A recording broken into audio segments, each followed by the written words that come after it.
बिस्मिल्लाह अर्रहमान अर्रहीम। अस्सलामु अलैकुम नाज़रीन। इस्लामाबाद इत्तेहादी हुकूमत और पाकिस्तान तहरीक इंसाफ के दरमियान मुज़ाकरात के पहले दौर की अंदरूनी कहानी सामने आ गई। सराय के मुताबिक पाकिस्तान तहरीक इंसाफ की जानिब से हुकूमती वफद के सामने 3 शराइत रखी गईं। सराय का बताना है कि पीटीआई की शर्त थी कि रवां साल मई में कौमी असेंबली और दोनों सूबाई असम्बलियां तहलील की जाएं। 14 मई के अलावा एक साथ इंतखाबात के लिए आइन में तरमीम की जाए। आइनी तरमीम के लिए तहरीक इंसाफ के इस्तीफे वापस लेने होंगे। सराय का कहना है कि पीटीआई रहनुमाओं की जानिब से ये शर्त भी रखी गई कि रवां साल जुलाई में मुल्क भर में इंतखाबात कराए जाएं।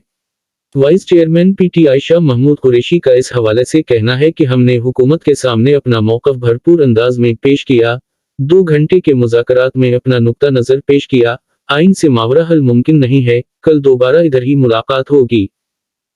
नाज़रीन, अपना ख्याल रखिएगा। खुदा हाफिज। पाकिस्तान जिंदाबाद।